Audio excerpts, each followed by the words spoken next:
Hello ಕರ್ನಾಟಕದ ಜನತೆ, welcome back to update Kannada 360 channel. So ಇವತ್ತಿನ ವಿಡಿಯೋದಲ್ಲಿ ಗೃಹಲಕ್ಷ್ಮಿ ಯೋಜನೆ ಬಗ್ಗೆ ಒಂದು ಅಪ್ಡೇಟ್ ಇತ್ತು. ಆ ಅಪ್ಡೇಟ್ನ ತಿಳಿಸ್ಕೊಡಿ. ಸೊ ವಿಡಿಯೋನ ಸ್ಟಾರ್ಟ್ ಮಾಡೋಕ್ಕಿಂತ ಮುಂಚೆ ನೀವೇನಾದರೂ ನಮ್ಮ ಚಾನಲ್ಗೆ ಸಬ್ಸ್ಕ್ರೈಬ್ ಮಾಡ್ಕೊಂಡಿಲ್ಲ ಅಂದರೆ ದಯವಿಟ್ಟು ಸಬ್ಸ್ಕ್ರೈಬ್ನ ಮಾಡ್ಕೊಳ್ಳಿ. ಹಾಗೆ ನಮಗೆ 600 ಸಬ್ಸ್ಕ್ರೈಬರ್ಸ್ನ ರೀಚ್ ಆಗೋಕ್ಕೆ ಹೆಲ್ಪ್ ಮಾಡಿ ಅಂತ ಕೇಳ್ತಾ ವಿಡಿಯೋನ ಆದಷ್ಟು ಶೇರ್ ಮಾಡಿ, ವಿಡಿಯೋಗೆ ಲೈಕ್ ಕೊಟ್ಬಿಟ್ಟು ವಿಡಿಯೋನ ನೋಡಿ.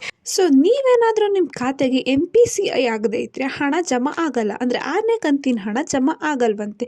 ಸೊ ಏನಪ್ಪ ಇದು NPCI ಮಾಡಿಸಿಲ್ಲ ಅಂದರೆ ಏನಾಗುತ್ತೆ? ಮತ್ತು ಕೆಲವರಿಗೆ ಇನ್ನು 3ನೇ ಕಂತು, 4ನೇ ಕಂತು, 5ನೇ ಕಂತು ಪೆಂಡಿಂಗ್ ಹಣ ಜಮಾ ಆಗಿಲ್ಲ. ಕೆಲವೊಬ್ಬರಿಗೆ ಅಪ್ಲಿಕೇಶನ್ ಪರಿಶೀಲನೆ ಆಗಿಬಿಟ್ಟು ಇನ್ನೂ ಅವ್ರಿಗೆ 1 ಕಂತಿನ ಹಣನೂ ಬಂದಿಲ್ಲ. ಇನ್ನು ಕೆಲವೊಬ್ಬರಿಗೆ 5ನೇ ಕಂತಿನ ಹಣ ಬಂದಿಲ್ಲ. ಸೊ ಈಗ ನಿಮಗೆ 6ನೇ ಕಂತಿನ ಹಣ ಬೇಕು ಅಂದರೆ ಹೊಸದಾಗಿ NPCI ಆಗಬೇಕಂತೆ. ಸೊ ಇಲ್ಲ ಅಂದರೆ ನಿಮ್ಮ ಖಾತೆಗೆ ಹಣ ಜಮಾ ಆಗಲ್ವಂತೆ. ಸೊ ಇದ್ರ ಬಗ್ಗೆ ಎಲ್ಲನೂ ಫುಲ್ ಡೀಟೇಲ್ ಆಗಿ ಈ ವಿಡಿಯೋನದಲ್ಲಿ ತಿಳಿಸ್ಕೊಡ್ತೀನಿ. ವಿಡಿಯೋನ ಸ್ಕಿಪ್ ಮಾಡದೆ ಕೊನೆವರೆಗೂ ನೋಡಿ. ಸೊ ಫಸ್ಟ್ ನಿಮಗೆ 3, 4, 5ನೇ ಕಂತಿನ ಪೆಂಡಿಂಗ್ ಹಣ ಯಾವಾಗ ಬಿಡುಗಡೆ ಮಾಡ್ತಾರೆ?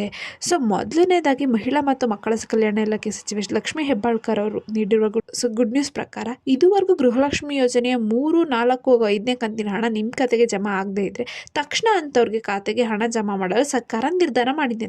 ಅಂದರೆ 6ನೇ ಕಂತಿನ ಹಣ ಬಿಡುಗಡೆ ಮಾಡೋಕ್ಕಿಂತ ಮುಂಚೆನೇ ಯಾವುದೆಲ್ಲ ಪೆಂಡಿಂಗ್ ಹಣ ಇತ್ತಲ್ಲ ಅವ್ರ ಖಾತೆಗೆ ಫಸ್ಟು 3, 4, 5ನೇ ಕಂತಿನ ಹಣ ಬಿಡುಗಡೆ ಮಾಡೋಕ್ಕೆ ಸರ್ಕಾರ ತೀರ್ಮಾನ ಮಾಡಿದೆ. ಸೊ ಯಾರ್ಯಾರೆಲ್ಲ 3, 4, 5ನೇ ಕಂತಿನ ಹಣಕ್ಕೋಸ್ಕರ ಕಾಯ್ತಿದ್ರಿ ಅಂಥವ್ರಿಗೆಲ್ಲ ಒಂದು ಗುಡ್ ನ್ಯೂಸ್ ಸರ್ಕಾರದ ಕಡೆಯಿಂದ. ಇನ್ನು ಕೆಲವರು ಹೊಸ ಅರ್ಜಿನ ಹಾಕಕ್ಕೆ ಕಾಯ್ತಿದ್ರಿ, ಅಂಥವ್ರಿಗೂ ಕೂಡ ಅಪ್ಡೇಟ್ ಇದೆ. ಸೊ ಇನ್ನೊಂದು, ಸರ್ಕಾರ ನೀಡಿರುವ ಒಂದು ಅಪ್ಡೇಟ್ ಪ್ರಕಾರ ಈ ಹಿಂದೆ ಯಾವ ಮಹಿಳೆಯರ ಅರ್ಜಿ ತಿರಸ್ಕಾರ ಆಗಿತ್ತು ಮತ್ತು ಅರ್ಜಿ ನೀಡಿದ್ರೂ ಕೂಡ ಇದುವರೆಗೂ ಹಣ ಜಮಾ ಆಗಿಲ್ಲ ಅಂಥವ್ರು ಕೂಡ ಚಿಂತಿಸೋದು ಬೇಡ.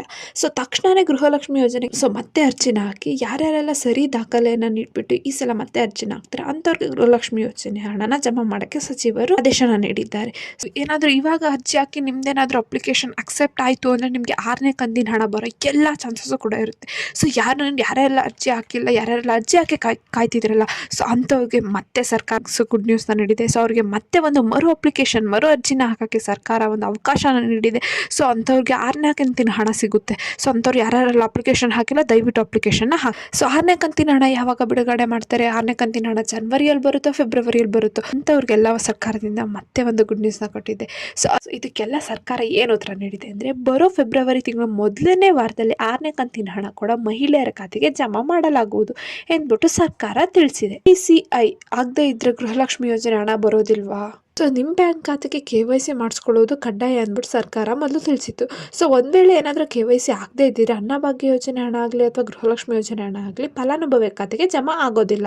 ಆದರೆ ಇವಾಗ ಮತ್ತೊಂದು ಅಪ್ಡೇಟ್ ಸಿಕ್ಕಿದೆ ನಮಗೆ. ಸೊ ಪ್ರತಿಯೊಬ್ಬರು ಕೂಡ ತಮ್ಮ ಖಾತೆಗೆ NPCI national payment corporation of India NPCI ಮಾಡಿಸ್ಕೊಳ್ಳುವುದು ಕಡ್ಡಾಯವಾಗಿದೆ. ಸೊ ಒಂದು ವೇಳೆ ಇದನ್ನು ನೀವು ಮಾಡಿಸ್ಕೊಂಡಿಲ್ಲ ಅಂದರೆ ಇದುವರೆಗೂ ಹಣ ಪಡೆದುಕೊಂಡವರಿಗೆ ಮುಂದಿನ ಕಂತಿನ ಹಣ ಜಮಾ ಆಗೋದಿಲ್ಲ. ಸರ್ಕಾರ ಒಂದು ಬಿಗ್ ಅಪ್ಡೇಟನ್ನು ನೀಡಿದೆ.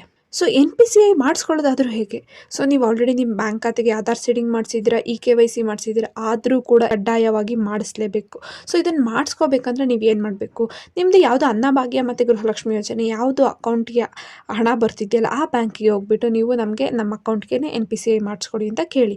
ಸೊ NPCI ಮಾಡಿಸ್ಕೊಳ್ಳೋಕ್ಕೆ ಏನೇನೆಲ್ಲ ದಾಖಲೆ ಬೇಕು ಅಂದರೆ ನಿಮ್ಮದು ration card, Aadhaar card, bank ಖಾತೆ ವಿವರ ಅಂದರೆ ಬ್ಯಾಂಕ್ ಅಕೌಂಟ್ ನಂಬರ್ ಇಷ್ಟಿದ್ರೆ ಸಾಕು. ಇಷ್ಟನ್ನು ತೊಗೊಂಡೋಗ್ಬಿಟ್ಟು ನೀವು ನಿಮ್ಮ ಬ್ಯಾಂಕಲ್ಲಿ ನಮಗೆ ನಮ್ಮ ಬ್ಯಾಂಕ್ ಖಾತೆಗೆ NPCI ಮಾಡಿಸ್ಕೊಡಿ ಅಂತ ಕೇಳಿದ್ರೆ ಅವರು NPCIನ ಮಾಡಿಕೊಡ್ತಾರೆ.